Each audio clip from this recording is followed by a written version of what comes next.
Hello, everyone. Ryan here.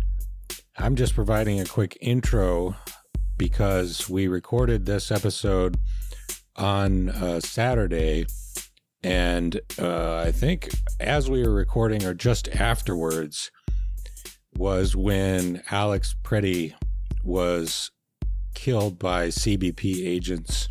And so I just wanted to acknowledge that at the start. You know, I'm sure most folks have seen coverage of what happened.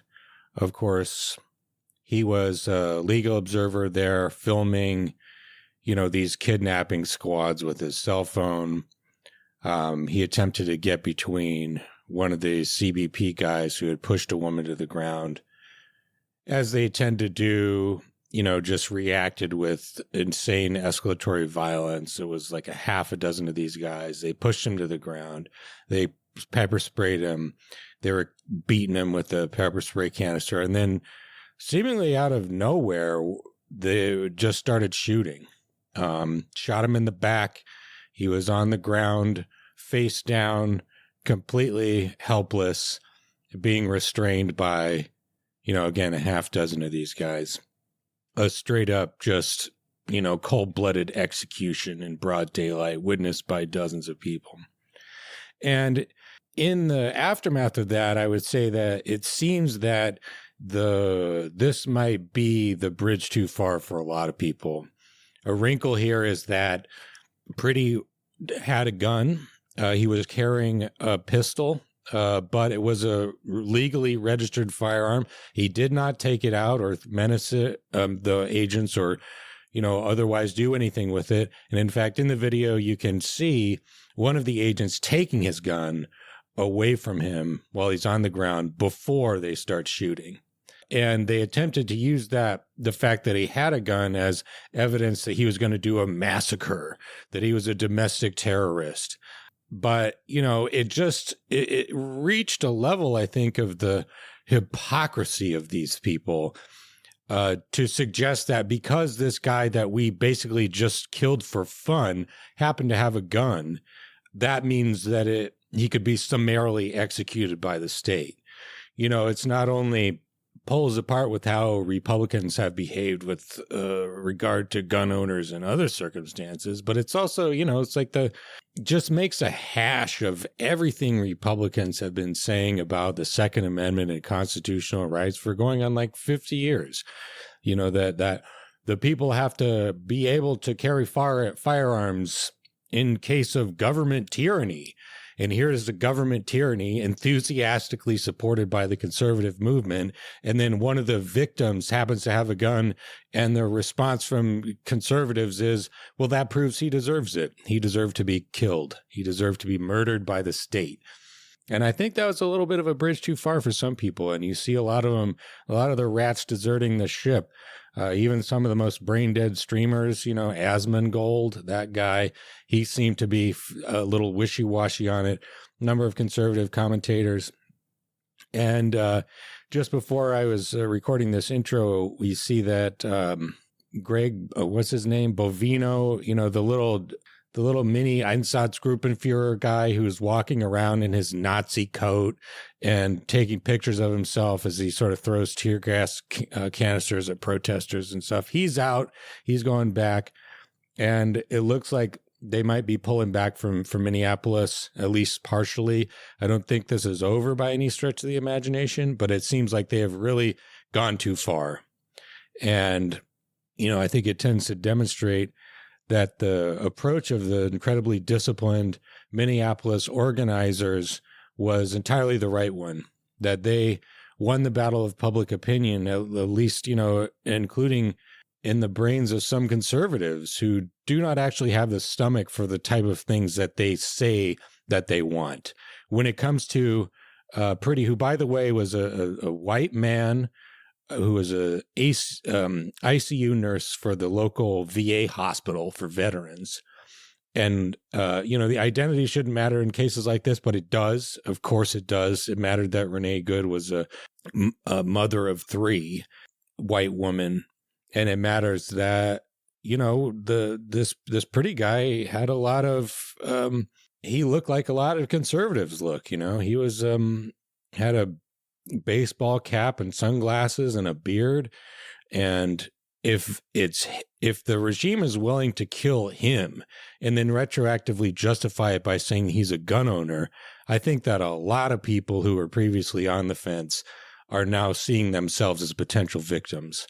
And, that is to the good. And, we hope that something good could come out of the martyrdom, frankly, is what's happened to Renee Good and now Alex Pretti. We hope that they will not have died in vain, that some good will come of it, that their sacrifice will have helped the people of Minneapolis and the people of the United States, and to help us overthrow this Trumpian tyranny that we are all suffering under. So anyway, we're definitely going to come back to this in a future episode. We'll get some more coverage, see if we can get some guests on or something like that. But for now, here's our, discussion of what had happened up to Saturday. So we'll see you in the next one. Thanks. Welcome back to Left Anchor. I'm Alexi the Greek. And I'm Ryan Cooper, here in my take bunker in Wilkes-Barre, Pennsylvania. He looks, for the audience who can't see him, he looks adorable. He's bundled up and he looks like he's about to go skiing or something, snowboarding maybe. Yeah. It is nice and warm in that basement, huh? And then in the negative whatever weather you got going over there. I mean, it's negative whatever weather here too in Philly. It is chilly. It got down to 2 last night, 2 degrees.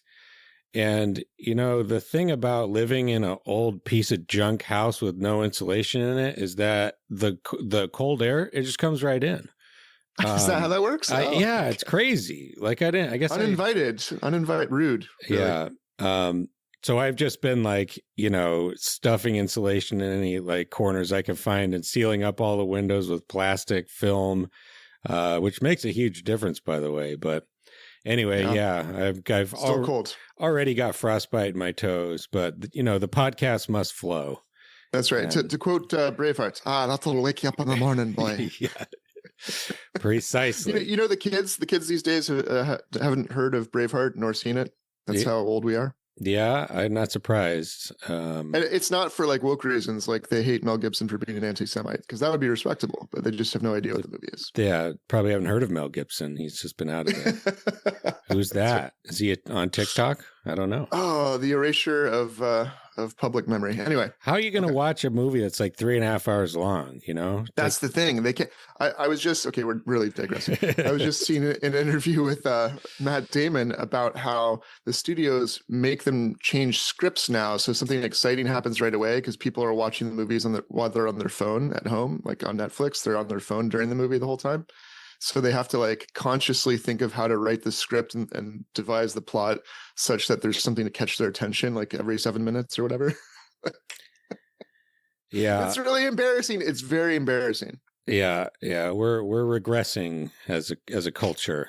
But the opposite, look at this transition. The opposite of embarrassing is the citizens and people of Minneapolis and how they've responded to the terrorist thugs of ICE. Like that transition? Yeah, it's good. No, absolutely. It's very much, I would say, in the spirit of rediscovering things like reading a book is nice. Watching a proper film is nice. And finding our sort of democratic heritage and finding solidarity with your other fellow citizens and resisting occupation from the worst people in the world, just about. More than nice, different adjective. Something it's really joyful, even is the word I heard from. I've done a bit of reporting, talking to folks I know, folks I found online and elsewhere, and that's a word I heard several times. Joyful. Yeah, that it's people are making friends, people are meeting their neighbors in an absolutely horrendous circumstance, but it's a type of oppression that bands people together. People from all walks of life and even, very different political backgrounds. It's tons of non-political people. There's plenty of centrists, even in a city like Minneapolis, but they're finding community and common cause and just looking at this horrendous brutality being imposed on them for no reason other than cruel, vindictive, racist spite.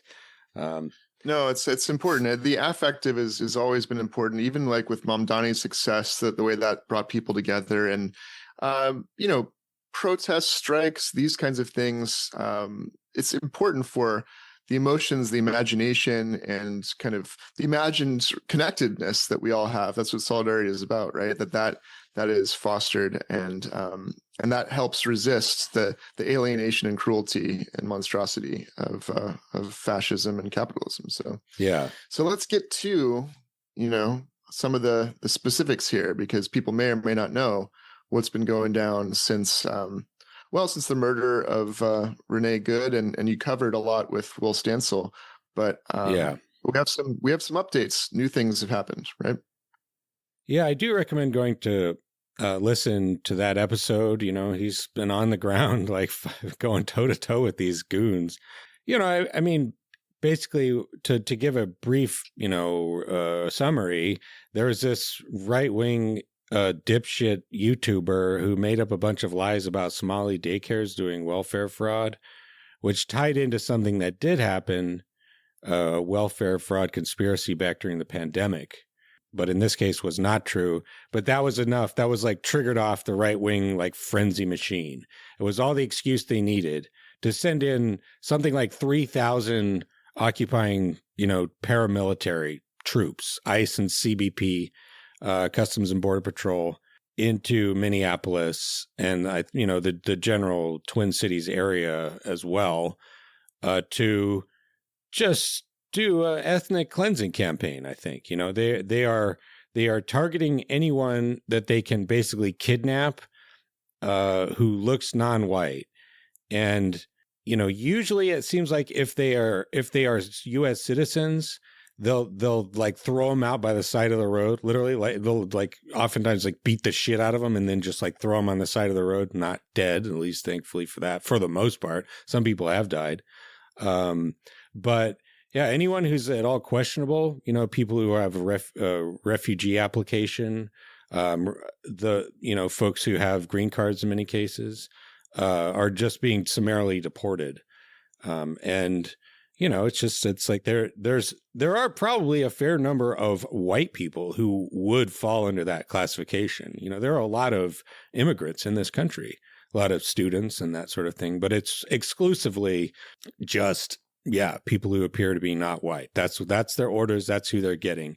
And it's to the extent where I saw recently, goes to show you how far they have like transgressed like the norms of American society, that they got the cops to complain about it. And of course, the cops were complaining because they're targeting off-duty police who were not white.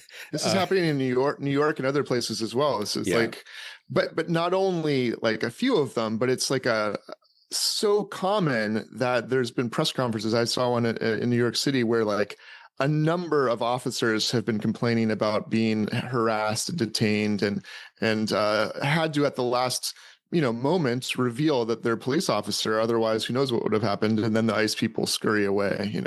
Yeah, I mean, just the most. It's not as though police are more deserving of due process than anyone else, but it go like normally that is something they would not do. We're the thugs around here, okay? Yeah. don't crowd out our business. Exactly.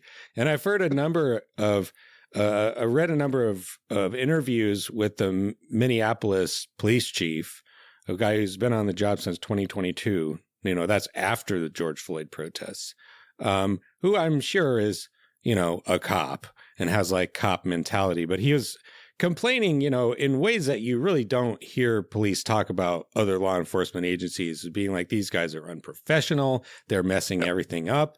And it's one thing Will said is that he'll be like breaking the law, chasing these ICE guys around in his car, and the cops will just be like, didn't see nothing. They won't pull him over. That's right. I think they're pissed off. There's a bit of an alliance. Look, I think later on, if we get to Prime Minister Carney from Canada's speech, it reminds me of what you're saying with the cops here. It's like, there's a way to oppress people. There are rules to oppressing people, and you got to follow them. Right now, you're fucking things up for us because we have a way to do the policing and the harassing and the the racist kind of control of populations. And Carney is like, there's a way, for us to be colonialists and to make things work, and you're messing with that. And so now we kind of have to side with the people here because you are not doing it our way, and we're getting caught in the crossfire. No, I think as we've said before in this podcast, and Antonio Gramsci's conception of hegemony is instructive here.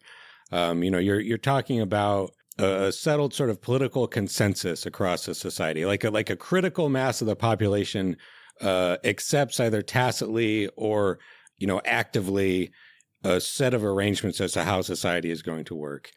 And the way that traditionally American police have obtained that, they're incredibly brutal to basically poor minority people, and oftentimes poor white people, homeless people.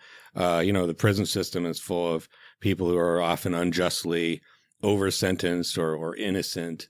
But they also obtain consent from, a critical mass of especially like enfranchised, wealthier, middle-class white people and other, and even like wealthier minorities by not treating them like that, that to where if you call the police for, you need something, somebody's broken into your house, for example, they will show up. They will at least pretend, to do something about it.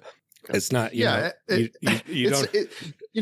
middle class or upper middle class or rich people don't have problems taking their kids to school because of like mass kidnappings. I mean, we're going to get to the response, the general strike and the response of Minneapolis, but like literally day to day, getting groceries, taking your kid, like daycare centers, like you wrote about this. I want to get more to your piece in a minute here, but like, just like everyone's daily life has been disrupted and terrorized and literally endangered. The kids, the families, the people, no matter what class background, it doesn't matter. It's just the whole city is under siege. And so you have like probably people that think of themselves as apolitical, who are usually maybe in the suburbs comfortably watching TV. They're like in the streets, like ready to like throw Molotov cocktails or whatever, because that they've been in a way radicalized by the terrorism that's now reaching their lives, right, and their neighbors. Yeah, the Chris Hayes book before the last one, that's like Colony Within a Nation, that was sort of about the George Floyd protests. I think it was also sort of instructive as to this dynamic, where you had a class of enfranchised people who basically lived, in a sort of democratic system where they could rely on the state to provide them certain goods, certain public goods, safety, and so on. It was very imperfect, but like it wasn't like this. And the colonized people were, the disproportionately black and brown, underclass. But now they're giving everybody the boot, including people with a lot of power and status and money. And it seems like a way that is completely unconcerned with the political legitimacy of the federal government. It's like there's a reason why you don't do this type of shit, at least not without a good reason for it. Even like adventure conquerors. I've just been reading about, a history of the Anglo-Saxons and, the Norman Conquest. And this is a big part of the Norman Conquest. You had these repeated English rebellions, and they're trying to kick out the French not even really quite a thing at that point, but the Norman invaders who basically displaced the entire top crust of English society. And they had these rebellions, and then, and eventually just increasingly violent reprisals, just go into the village and burn everything, burn the harvest, cause a famine on purpose. Like, that is a very brutal way of doing it. But like, they did it for a reason. It's like, we're on top and you shut your mouth and you do what we say, or we're going to come and kill you. And now it's just like, for the hell of it, and in a way, and this is almost the most striking, it's like they're doing a violent occupation in much the same way as like, adventure conqueror military, but without anywhere close to the level of resources and especially manpower you would need to actually accomplish that. To go like door to door in every single house, and, violently oppress the dissent. In part because this strategy doesn't understand the concept of solidarity, right? Like, Stephen Miller wants a race war, perhaps, but he doesn't realize that, like, not everyone is as racist as he is. It doesn't work that way, right? Actually, people care about their neighbors, and it's not just going to be like, well, there's only so many people of color in Minneapolis. How hard could it be to just target them? No, you're going to upset everyone. I think in the back of their heads, at least, Miller maybe, and probably others, they want to touch off a riot and they want ICE officers to be killed. They want they want dead, a bloody shirt that they can wave around and say, look, this is why we have to send in the tanks.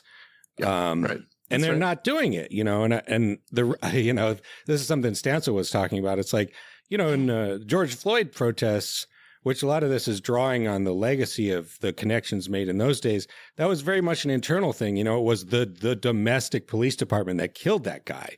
And, a long history of abuses going back decades and decades. And that was just such a flashpoint for conflict to erupt within Minneapolis society. Well, now everyone's united against the and of invader. course, in the George Floyd protests, led to, the protests were all around the country because there was solidarity given how police are everywhere else as well. Right. But it is a little different in the wake of, like, your community literally being attacked and your, one of your citizens in your town being murdered. But but you're right. This outsiders. It is like very much like a sort of foreigner dynamic where people are coming in. They're not from around here. They have no place in the community, and they're just brutalizing everyone. Masked outlaws, like as you wrote in your piece, right? Who want to hide their identity from the public. Like it's the greatest paradox is, public servants, as it were, are supposed to be identifiable because their charge is to,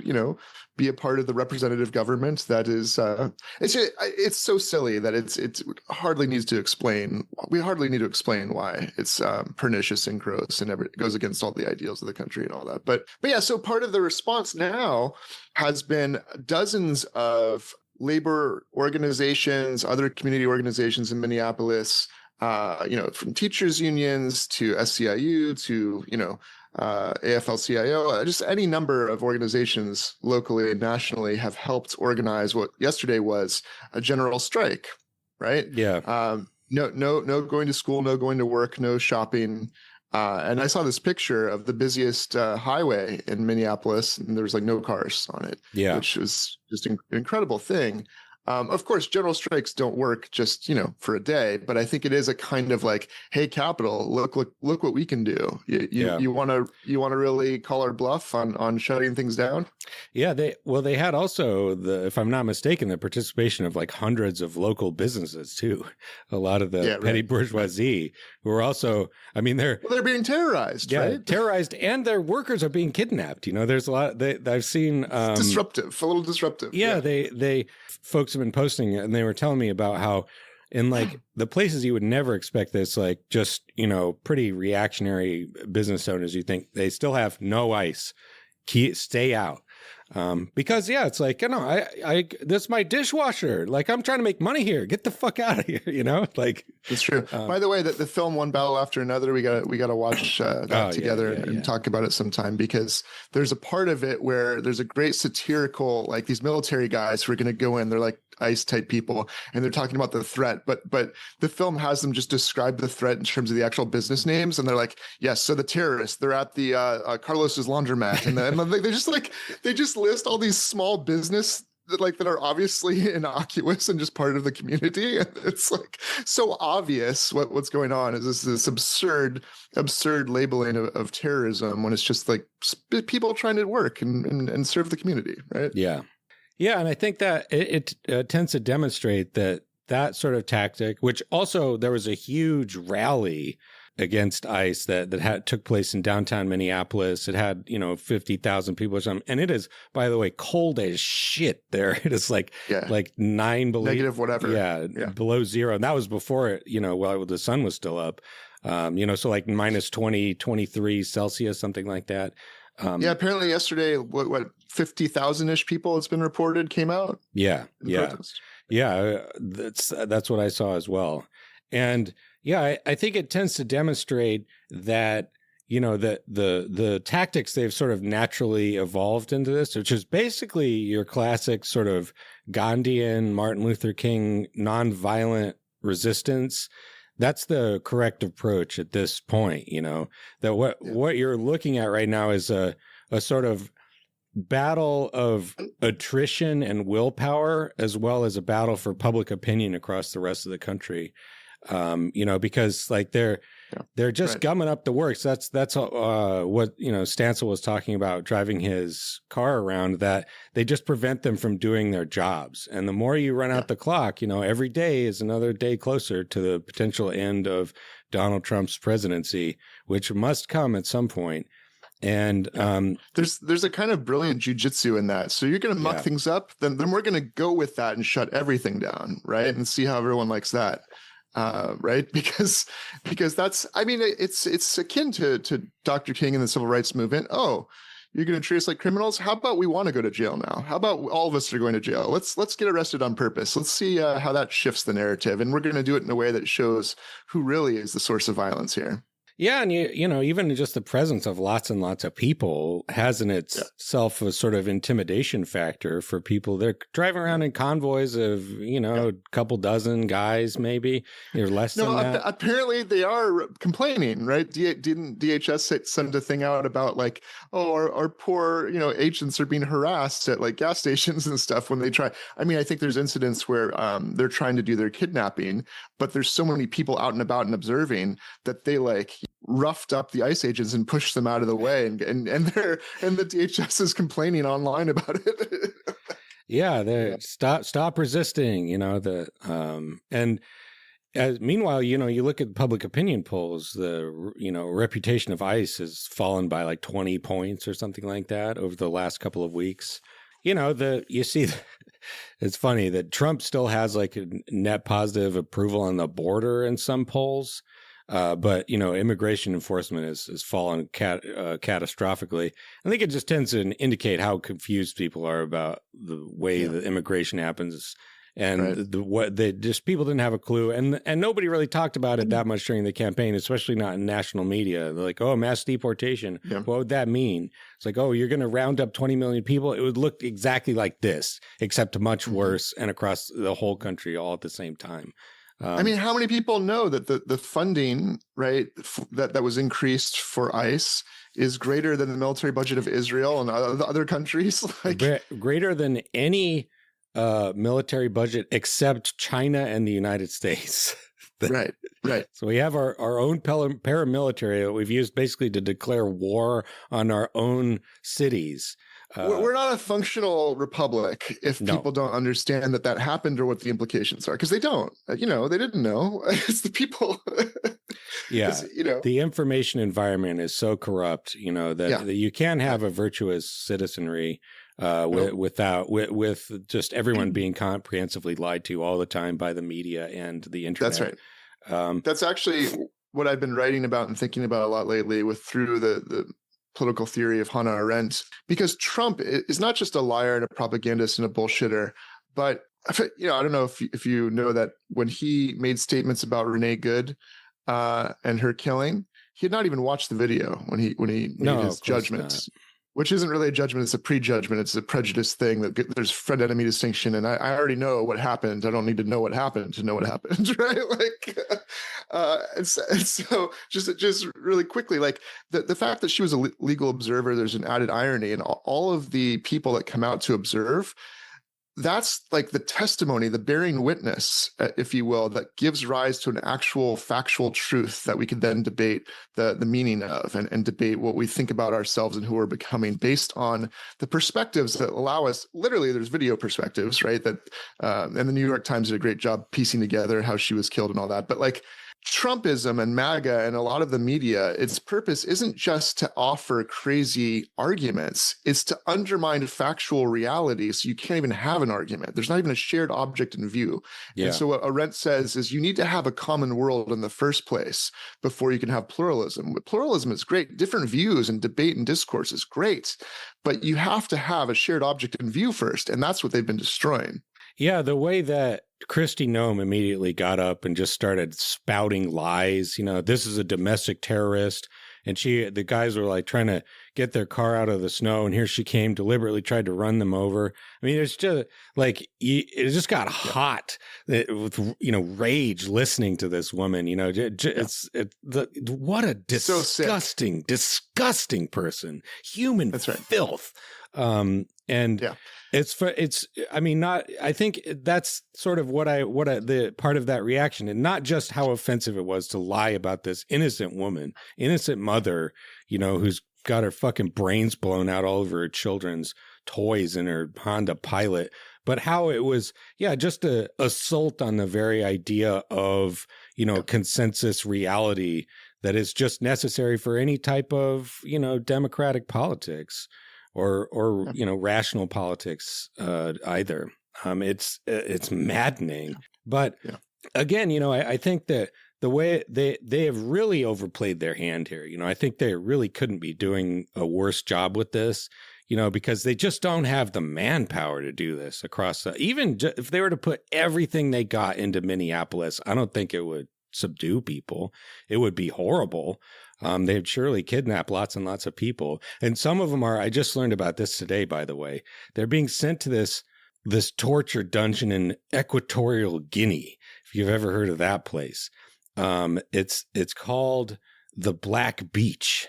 And this is a place that used to be governed by this guy named Francisco Nguema, who was probably like an actual psychopath, like mentally ill person who like killed or drove out something between 50 and maybe 70% of the population of the country over the course of about a decade.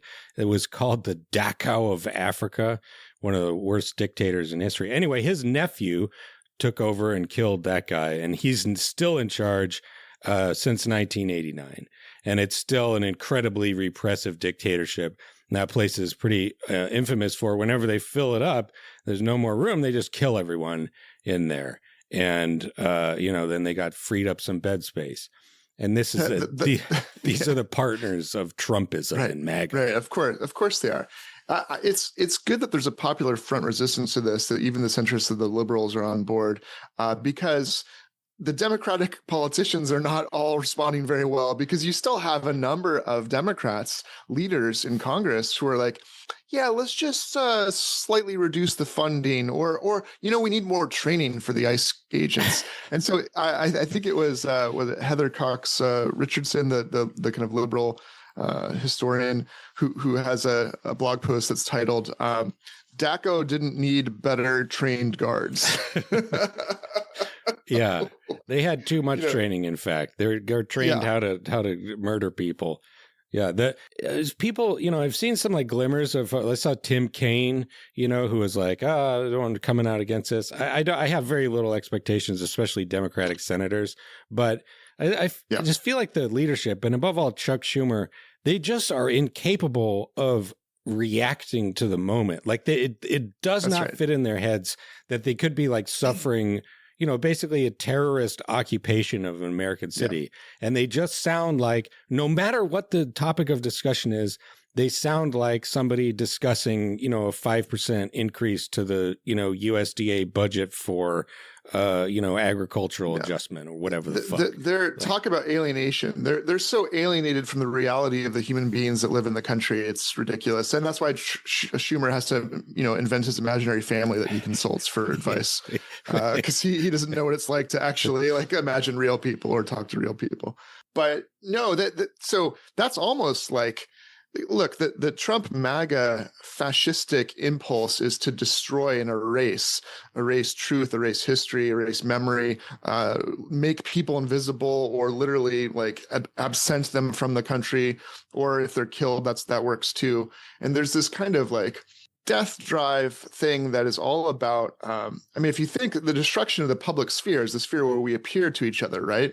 And privatization of everything is the kind of like moving out of the public sphere, whether it's public goods or actual people. And the response to that, people in the streets, is so potent and I think powerful, because it's the opposite of that. It's coming together, being physically with each other, appearing before the world, creating a world that others hear about and see pictures of, and it's reported on.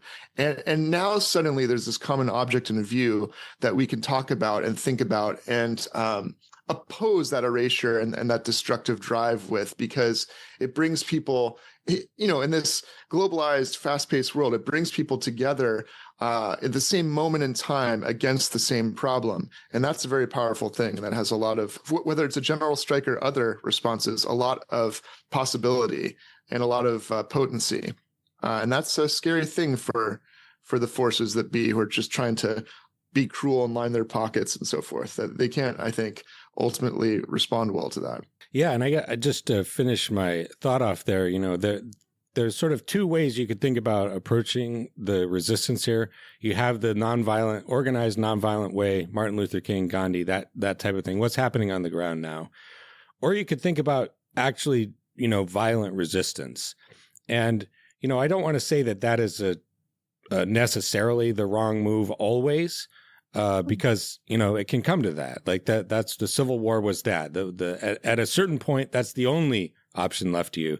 But I think that should be a total last resort. It's a very desperate thing to try, especially given how well armed the federal government is. I think that ICE is not. They're sort of assuming. They're taking for granted that nobody is actually going to try to do anything like that, wandering around in little packs with no, just that people could get line of sight on them from 500 different angles. But, the way that nonviolence is supposed to work is, you take the beating and you undermine the legitimacy of the oppressor. And you mobilize the rest of the population behind you. You make yourself the sympathetic victim, and that is just absolutely what's happening right now. And it's something that's we've seen it work all over the place. The Ukraine, the Euromaidan was much the same way, though that got fairly violent towards the end.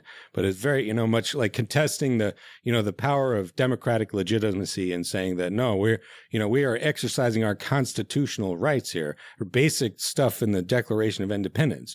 We're not just, trying to shoot it out in the street.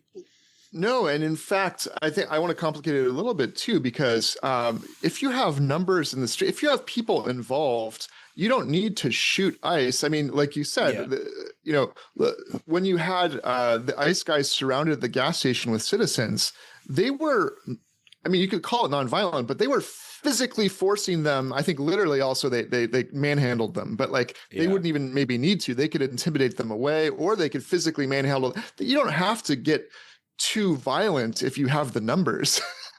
And there's a sense in which that isn't mere persuasion, or that isn't, I think it's a beautiful strategy and tactic to turn the other cheek and to show who's actually violent. I think right now everyone knows who's actually violent, and it would be muddied if Trump could start spinning narratives about ICE agents being killed. And he tried to do that. They tried to do that with, this guy that killed Renee Good, he had been run over by a car before. Remember? That was a spin that he was trying to, I saw somebody who said, well, one, if he doesn't had proper mental health care because of that incident, then he shouldn't have been out in the street. And then two, anyway, but the idea is that you can have physical intimidation and force in numbers that doesn't require you to shoot people.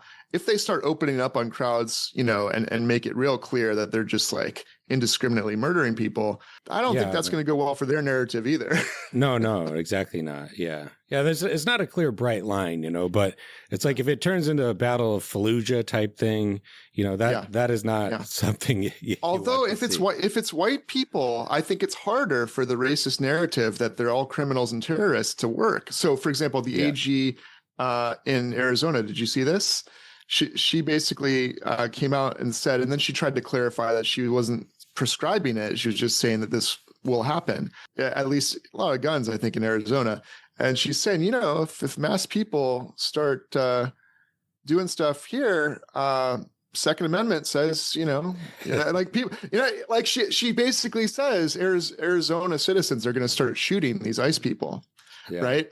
And it was a real blurry thing, though. She was advocating that, or whether she was just like, that's just going to happen and that's not good, right? I would not be surprised, and frankly, it's not. It's not something we should accept either. If it were to happen that some ICE guy gets domed, I mean, especially the way these guys are behaving, like rolling up out of the blue in unmarked vans with masks, and I mean, literally, we don't even not that it matters because they're illegitimate, but we literally don't know if they actually are federal agents or not. Like, people are impersonating ICE people to commit crimes. So you go buy a bunch of body armor off Amazon or something and be like, I'm ICE. Look at my fascist neck gaiter thing up over my face. It's not that hard. Yeah, right. Give me the money, and that, it's like, well, what did you think was going to happen? People running around and in fact being criminals, like, well, this country's swimming in guns, but at any rate. I mean, the new copycat crime is to be like ICE. Right? Yeah. Like that's they're not criminals imitating ICE. They're criminals just like ICE. Yeah, that's right. But anyway, I guess, we could talk about Davos a little bit.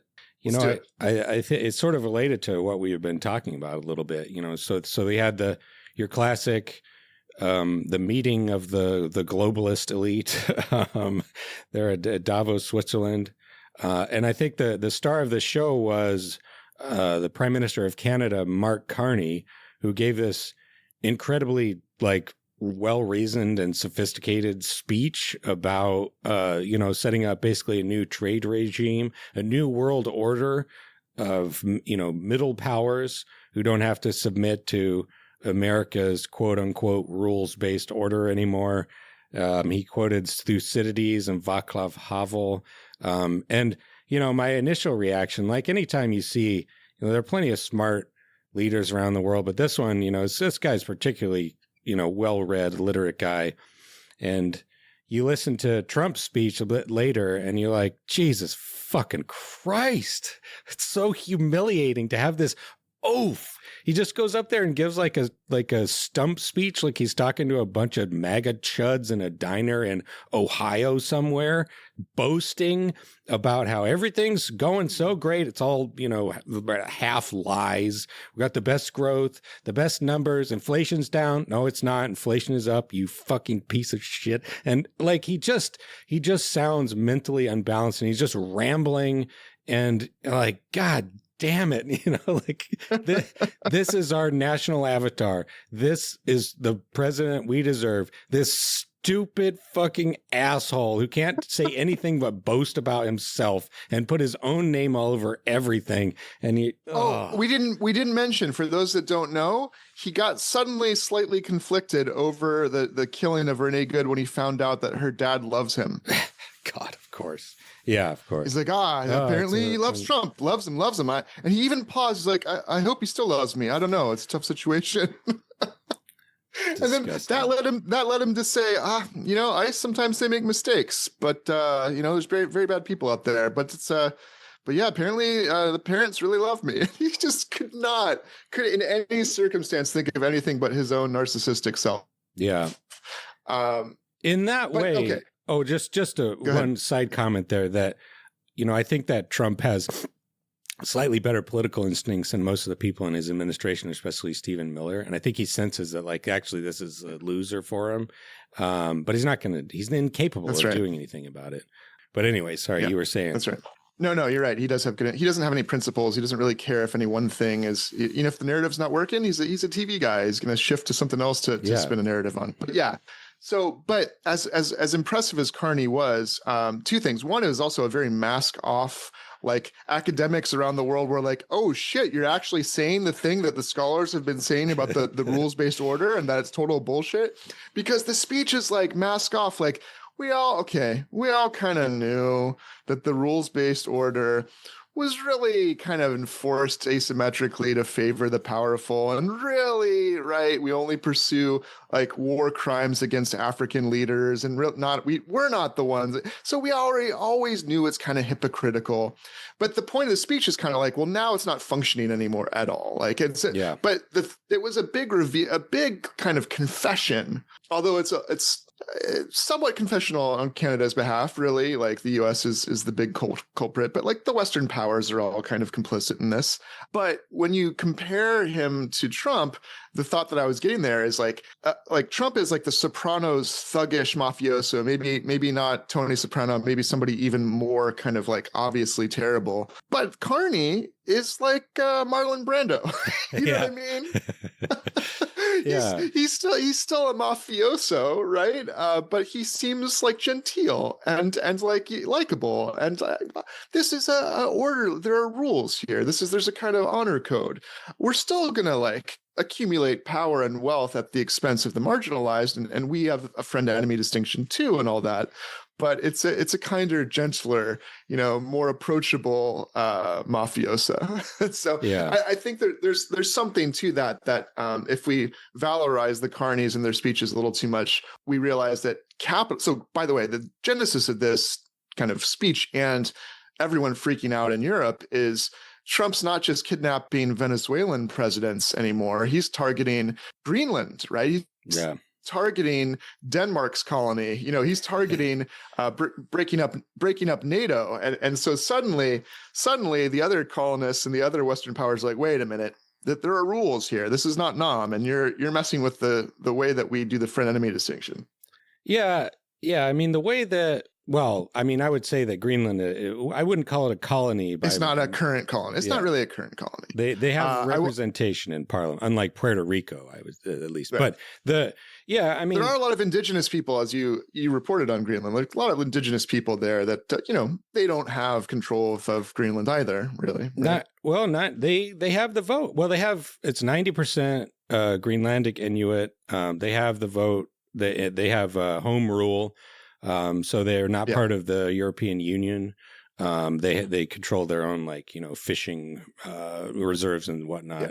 Obviously, you're there's a history there, but yeah. Oh yeah. History of total domination. Classic colony from the 17th, 18th century. Right. They were just horribly abused, like being in the British Empire. You get horribly slanted terms of trade. Anyway, I mean the way I read the Carney comment about how we sort of tolerated the slanted system was just, it was basically that saying, if you're Canada, there wasn't any better deal that was likely to come around.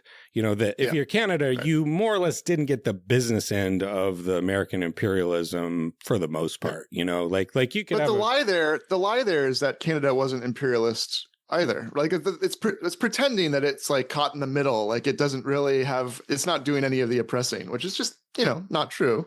Yeah, I mean, to the extent that they could really do much of anything as being like 30 million people or whatever. But yeah, I mean, they've participated in the part, and I think that's why Carney is making such a dramatic speech. Is that you're talking about a country which is kind of a constituent part of the American imperial system, at least, maybe not the empire per se, but the imperial system, like a sort of tributary or whatever, however you want to describe it.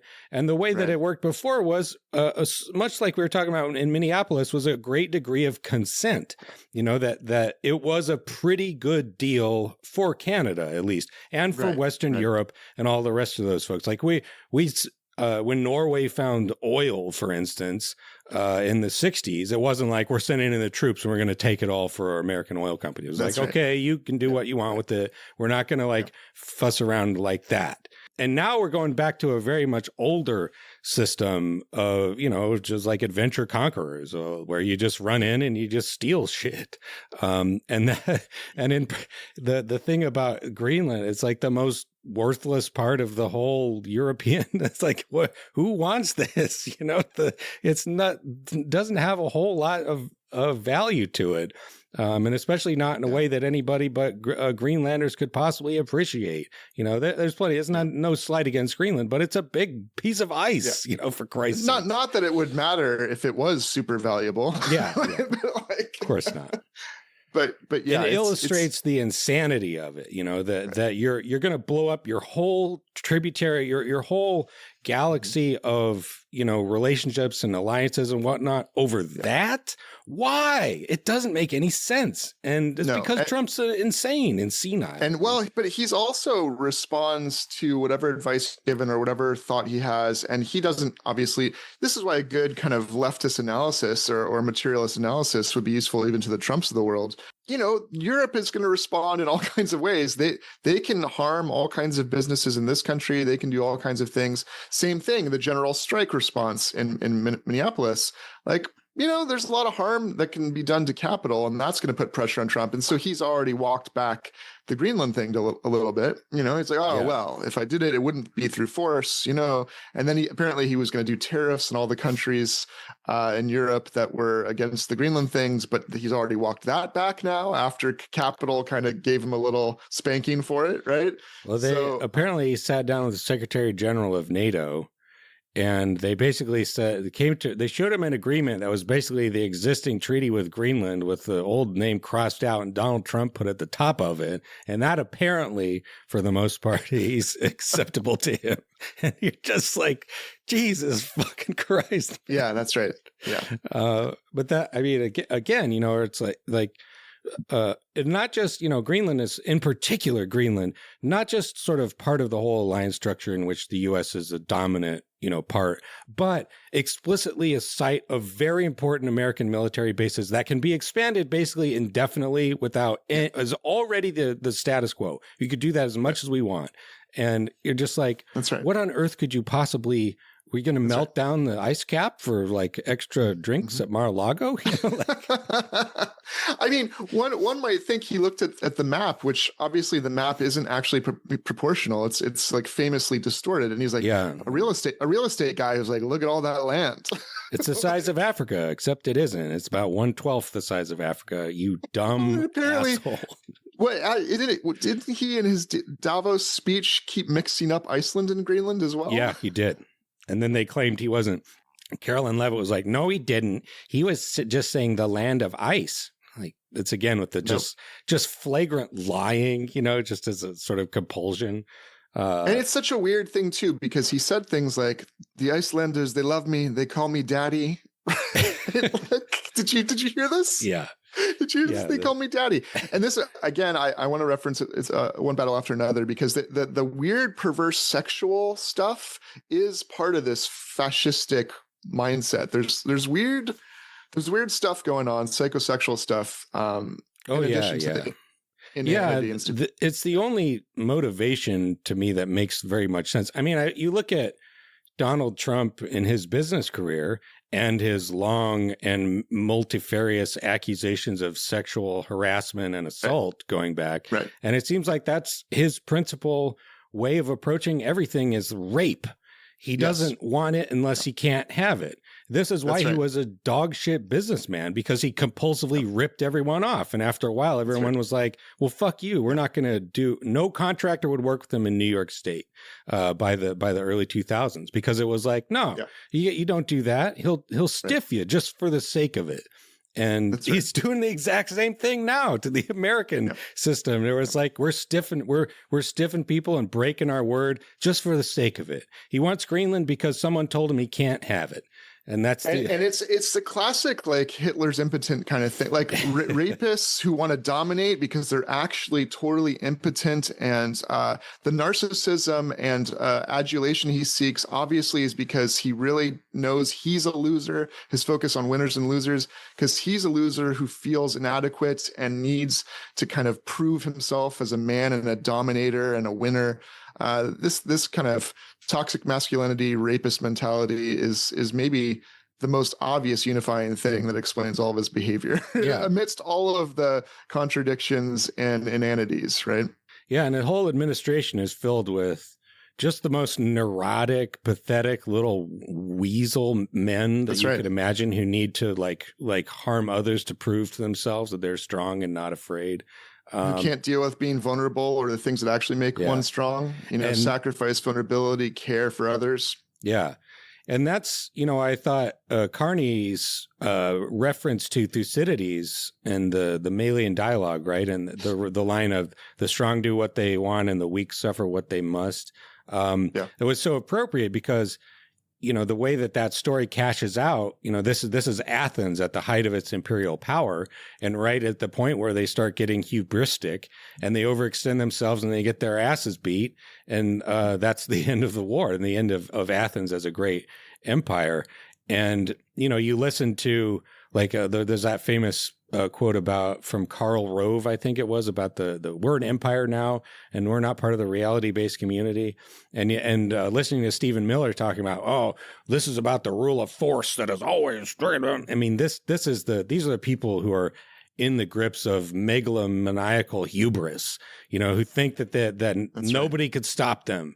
And they're just out lashing out, doing whatever comes into their heads without any sense of proportion or, a rational consideration of even their own best interests. And it's going to come back to bite them in the ass, and everyone too at the same time. And as you wrote in your piece about these goons, these ice goons being like biblically evil, as in like literal demons. Demons from hell, yeah. Demons from hell.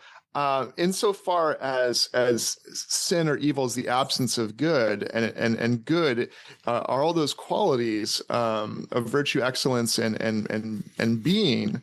True evil is an absence of being. Like the more you are fully human, the more you are manifesting the various goods and virtues and excellences of humanity. And the more that you lack those things, the more you're just a nothing, a nobody, right? And we're being governed by a bunch of nobodies, who Arendt also wrote about, right? The evil of the Nazis, a bunch of nobodies, right? And that's why following orders, like bureaucracy, is ruled by nobody. Following orders is, again, a bunch of nobodies following nobodies and destroying rather than creating. So yeah, destroying. The one that stuck into my head was when they kidnapped the 5-year-old boy, grabbed him as he was coming home with his dad, and then used him as bait to try to get inside the house. I mean, it's like a fucking Marvel movie villain or something. I mean, just that's right. And one time, an interesting distinction I heard made one time was comparing the Taliban with ISIS. So that what are the Taliban? They are of hyper conservative, sect of Islamic militant, folks who want to rule according to their understanding of how very reactionary understanding of Islam, very misogynist, et cetera, et cetera. And ISIS was a sort of Western, especially European conception of people, a bunch of people who are doing evil on purpose. They took everything about the West that they did not like and just decided to do the opposite of that. They did not have any actual organic appreciation of Islam, no matter how you slice it. No affirmative vision, no thing they want to construct and maintain, just destruction.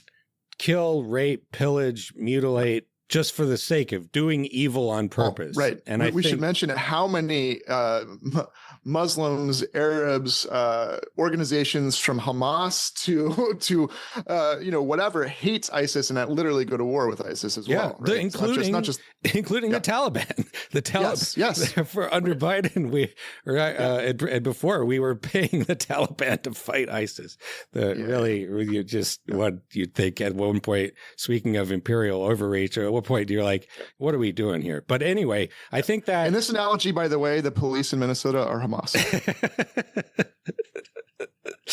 Yeah, something like that. But I think this is what ICE has now become, a organization of terror and harming people and breaking up families and kidnapping children and shooting mothers in the face for fun. Doing it for the libidinal, sadistic glee of it. And Very that's clearly the only reason.